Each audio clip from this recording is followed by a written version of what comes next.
Hi guys! Ito, gusto ko lang ipakita sa inyo yung bago kong nabiling tripod.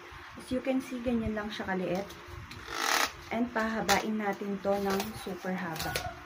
Selfie stick to guys na sobrang haba niya. Pwede siya pang groupie kapag nag-outing kayo ng magbabarkada para lahat kayo kasama sa picture. And pwede rin siya maging tripod.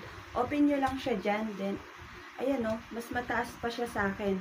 160 cm yung height ko. And ito is 170 cm. And ayan, 360 rotatable din yung ating tripod. Tapos, meron din siya ditong shutter para kapag ka magpipicture kayo sa malayo, yan, pipindot-pindutin nyo lang siyang ganyan. And ito yung holder na rotatable din. Yan. Kapag ka hindi nyo na siya gagamitin, napakadali lang iligpit. So, fold nyo lang ng ganyan. Yan na yan. Maliit na ulit siya.